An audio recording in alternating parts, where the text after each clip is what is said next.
Sorry about that, guys. Really sorry. I went and put it down when I went to give you Orla's buggy. And, do you know what I mean? So, my apologies. Sorry. Anyway, good afternoon. Gorgeous ladies. Handsome gentlemen. And beautiful children. I'm Peter Flockhart, the proud father of the bride, Ainsley. I've got to say Flockhart there. On behalf of myself, Hazel and Jonathan, and our entire family, I want to extend a warm welcome and express our deepest gratitude for joining us on this joyous occasion. Anyway, I would like to take a moment to thank all of you who have travelled far, near and far to be here today. Your presence means the world to us, and we are also incredibly grateful to our family and our friends who have contributed their time, support and resources to make this day possible.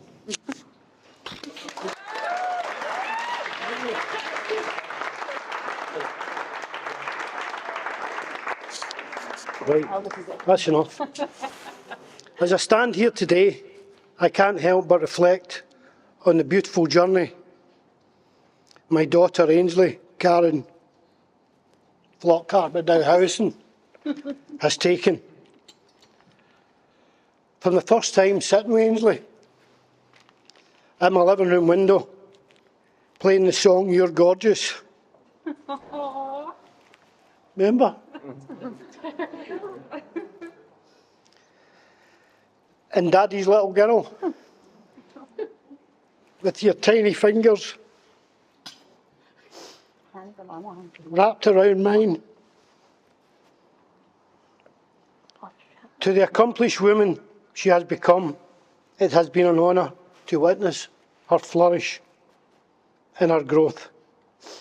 I remember Ainsley was between 2 and 3 years old, and we were all away in the caravans. There were tour caravans, and we always went to Cornwall, and with my mother, my stepfather, myself, Hazel, to Newquay in Cornwall. And Claire and Peter were there as well. And Ainsley disappeared for a few minutes. And later she came out with this hairdryer and a brush. And Hazel says, "What are you doing, Ainsley?" She says, "I'm dyeing my hair." But she meant drying. And then she disappeared again. She disappeared again, and she came back out with a pair of Claire's knickers in one leg, and a pair of knickers on the other leg, with a pair of high heels on. And then she proceeded to walk around the caravan park. But she kept everybody totally amused on the park. So just a wee funny of what and it's what's made of her today. No change, Peter. Eh? No change. She's not changed. And I was listening to the speech today with Maureen, and going on about stress head and everything else. And do you know what? I totally agree with what Maureen said at the speech, in a lovely way. And it was on Wednesday. I'd finished work on the Tuesday, and on a Wednesday I came up to help out. And she said, "When are you going to get here?" I says, "I'm not far away, I'll be here there soon." She says, "I need to meet Fraser." You might tell her that. Well, I wasn't going to. So I arrived, and she was saying the house is like a tit. And then we were talking about Maureen about the dishwashers and everything else. So anyway, I gutted the whole house, gutted it. Always. And Ainsley came in. I was just finishing off the kitchen. Ainsley came in and I says, I was sweating. And she said, I says, I'm knackered. And she went, it's humid outside.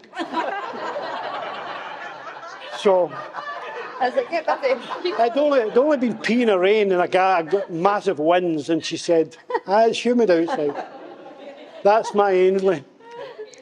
But you know what? I wouldn't change it for the world.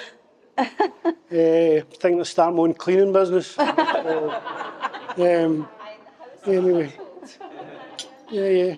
So, anyway, I'll just get some words of wisdom as you begin this new chapter. God, what am I like? If you begin,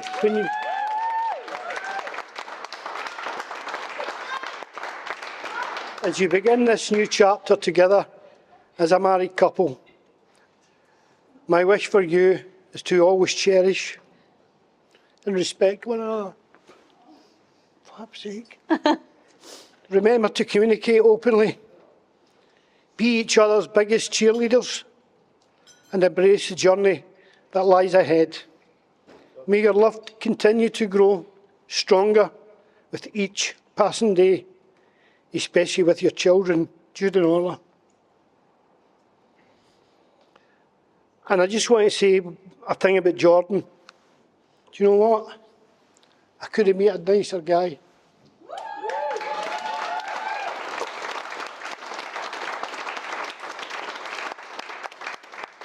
I've known him now a lot of years, and he's just been a diamond. And as I say, he helps you, chats away at you, never got a bad word to say. And you know what? He's just a beautiful guy. So anyway. And I just want to say before I finish up, because I know I only want to try and make it 6-7 minutes. Although I had to go away. Is he overly? A wee special mention from your gran, just to say she sends all her love and her best wishes. So, please join me in raising a glass to Ainsley and Jordan. May your lives be filled with an abundance of love, laughter and countless beautiful memories. To the newlyweds. Thanks, Dad. Well, Thanks, Dad.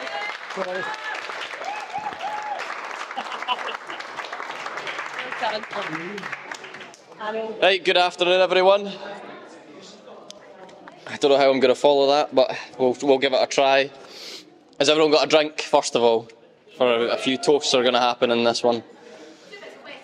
No, that was a stupid. Some of yous are sensible though, some of yous are not. So, I'm not going to take up too much of your time, but there are a few things a bride and groom should say on their big day. So, on behalf of my wife and I,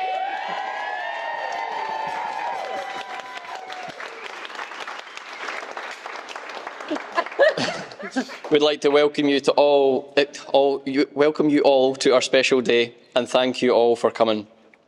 We're thrilled to have so many of our family and close friends surrounding us today, and some of you have travelled a long way to be here, and for that we're honoured. Yep, right.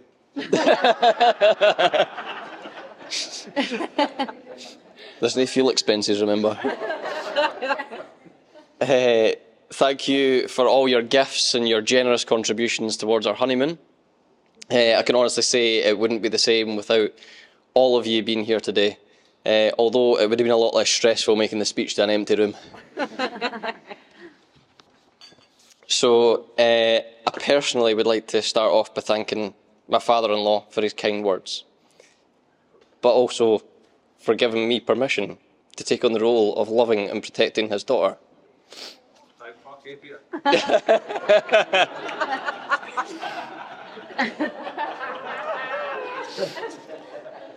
I know how important Ainsley is to you, and I promise to always make your daughter my top priority and never leave her side.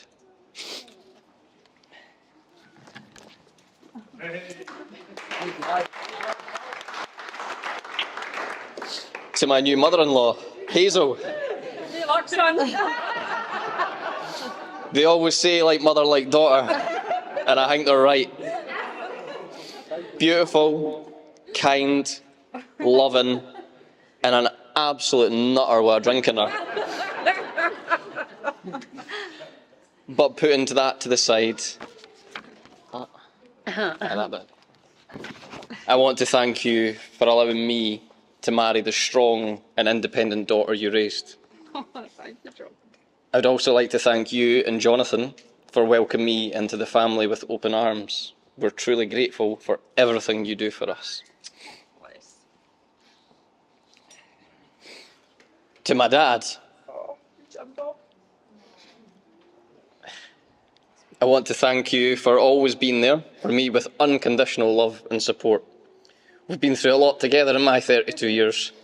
You've allowed me to make my own decisions in life and been there to pick up the pieces when it's fallen apart. I appreciate everything you've done for me.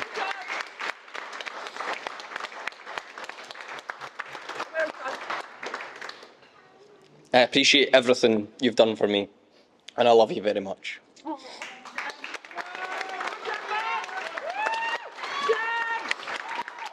This is the hardest one. Unfortunately, it's not been possible to have everyone we love with us today, especially someone so close to my heart. But we know they're here with us in spirit, and not only in our hearts today, but more important.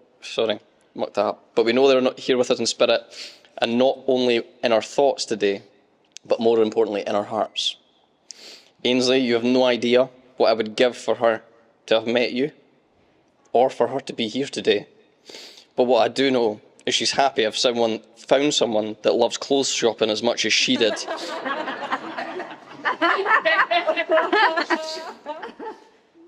I can also hear her right now, and she'll be saying, she's a beautiful girl inside and out, Jordan. So with that in mind, would you please all stand if you can.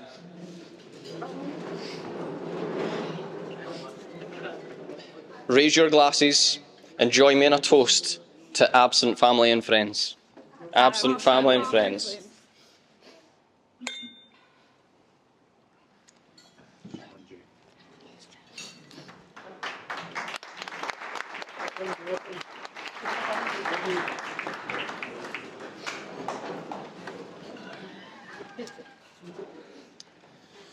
So now I want to take a moment to thank my incredible best man, Fraser.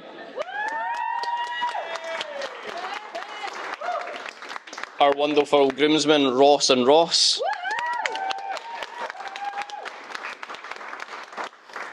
Your friendship and support have been invaluable throughout this journey, and I'm lucky to have you by my side. So thank you for standing with me today.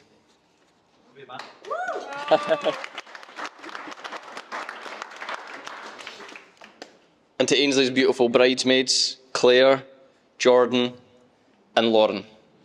Your support to Ainsley over these past few months has been immeasurable. I don't know how you have put up all the phone calls and questions. I know, we Isa. I'll remove that bit. And I couldn't leave out our beautiful flower girls, Orla, who's honked out, Elsie. She's sleeping, for fuck's sake.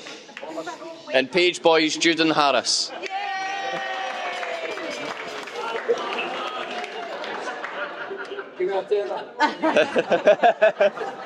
Harris, see the money you collect, that's for Aunt Ainsley.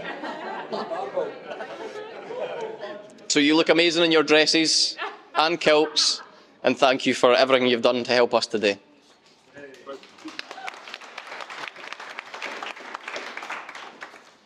So Ainsley and I met 12 years ago at Claire and Fraser's wedding, as you heard earlier today, Ainsley wasn't interested in my advances at all.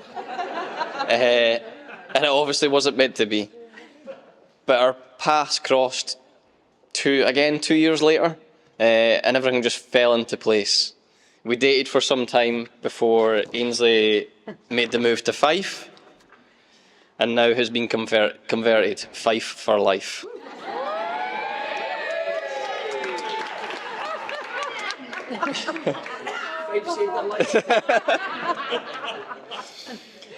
Not long after that, we moved into our first house and our first child, and had our first child. But since then, Ainsley's gone on and on about wanting to have the same second name as our kids, and also wanted to be married by the time she turns 30. But unfortunately, Let me I down. missed that by 25 days. However, good things come in threes. I managed to get you across that Kincardine Bridge 10 years ago. I proposed to you in front of Clifton Suspension Bridge in Bristol. And today, we get married in front of Queensferry Crossing.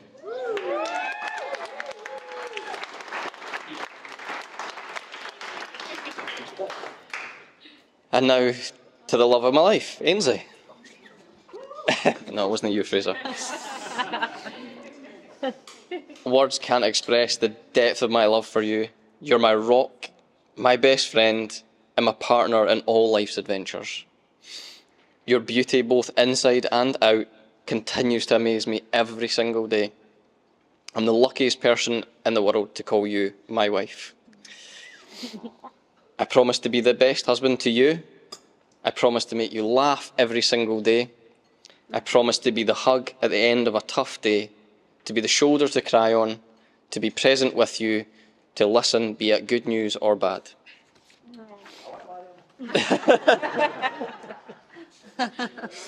To finish up, I cannot wait to spend the rest of my life with you. We get one life, one very short life.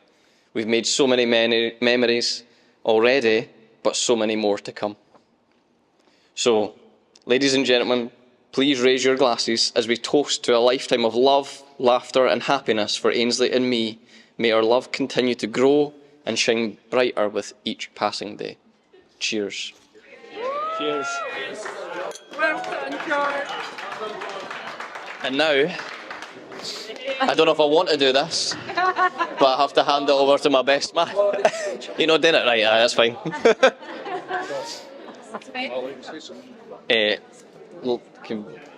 Hold on, Fraser. Yeah. We're actually going to change it a wee bit. Hey, Fraser, stay sitting. Jonathan wants to say a few words. Hazel's face just dropped. She went, she says, no. She says, you're not meant to be saying anything. And I was like, well, I feel as though I need to say something. So I'm the stepdad, by the way. Right? I'll stand up. So, please stand up. Please stand right. So all I want to say is, you know, obviously I'm Jonathan, I'm the stepdad. I've got beautiful grandchildren in Jude and Orla, and I think they're the luckiest grandchildren ever because they've got 3 granddaddies. They've got me, they've got Peter, and they've got Jim. All right? So you saw the film 3 Men and a Baby. The next one's 3 grandas and babies, right? So watch for it coming, all right? Other thing I want to say just quickly is that, as you all know, recently I had a loss, right? But in life, with loss comes gain. And what I can say is with Jordan, I've gained an absolute amazing stepson in you. I don't even like the word stepson, just son. I've never had a daughter, and I'm so happy to call Ainsley my daughter as well. And I wish you all the best for the future.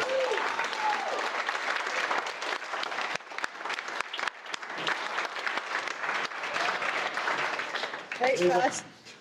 Get up. Fuck. Right, here we go.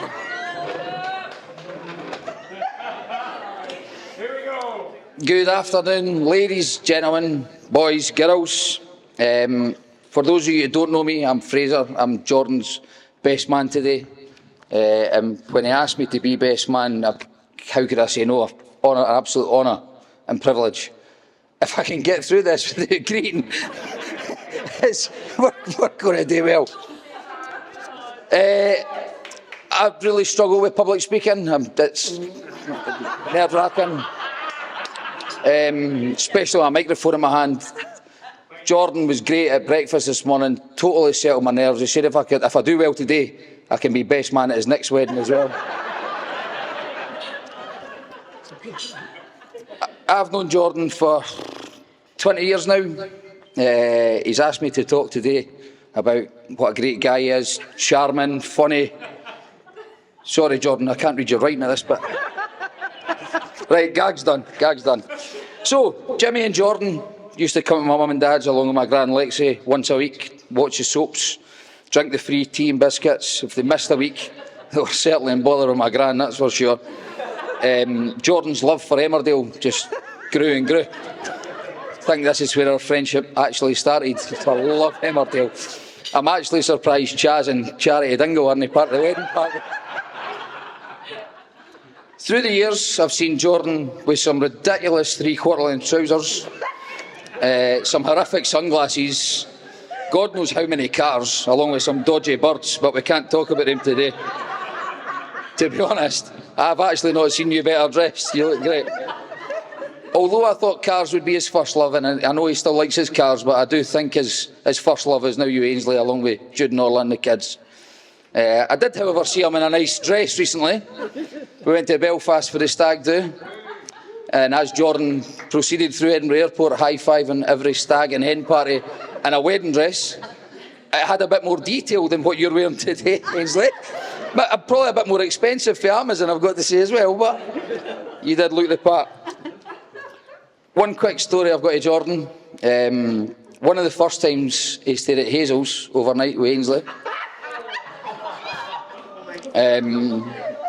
Jordan and Ainsley went out, got pished, came home, probably a bit of hanky-panky, and Jordan decided to get up for the toilet through the night. And instead of making his way to the toilet, he thought he'd do a piss through the banister. So whoever's in room 216 tonight, I want to make sure you've got an umbrella and your wellies, because this could go either way.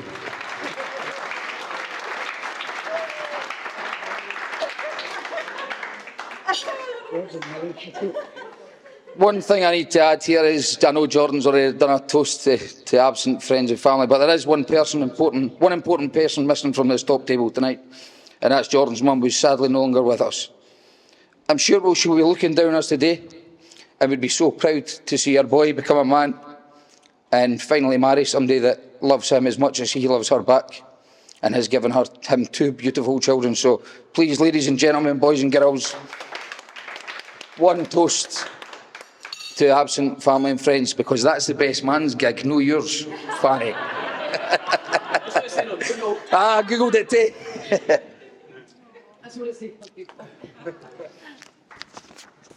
Well, Jordan, what can I say about your wife? I don't even need my notes for this one. Ainsley, you look beautiful. You really do today. It's taken 7 makeup artists, 4 hairdressers, 3 Botox sessions, and God knows how many sunbeds. You'll finally catch up with my tan one day. I first met Ainsley, Claire's sister, 15 years ago when me and Claire met. God didn't get me started on the haircuts. Jesus Christ. Jordan and Ainsley, obviously you knew this for earlier. Jordan and Ainsley met at our wedding 11 years ago. And the nicest thing to see now, 12. Is it 12? Feels like 20. Did you? You're right again? Fuck. I'm always right. Nah, shock, aye. Unlucky, George. One of the nicest things that I see is my 2 kids. We've got Harris and Jude and Elsie and Orla. They've become little besties, which is probably one of the nicest things to see.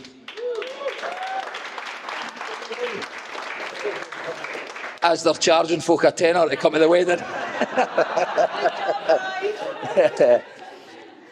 One thing I'd like to say on behalf of the bridesmaids and the wedding party and all of us here today, I have got to say, Ainsley, you do look amazing.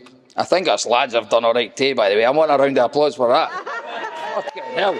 Nobody want to applaud that? I would like to thank Jordan and Ainsley for asking us to be part of our special day, and I hopefully say on behalf of everybody here, everything looks amazing, everything's went really well, so far so good. We've not paid for the meal yet, but I would like to thank you for inviting me to be part of your special day, and it really does, it means the absolute world. One piece of advice: while I was doing some research on Google on best man speeches, I would like you both to stand up. Would you please look into each other's eyes? Used to this. Ainsley, could you rest your hand on the table? Jordan, could you rest your hand on top of Ainsley's? Because this is the one and only time you'll have the upper hand on your wife.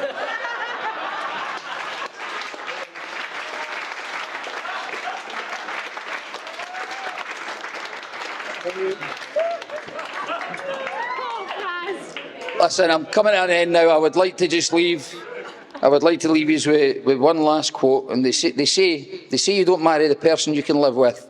You marry the person you can't live without. I think that sums you two up absolutely perfect. So, ladies and gentlemen, boys and girls, for one last toast before we get the food, because I'm starving, I would like to have one more toast to Mr. and Mrs. Howison. Cheers.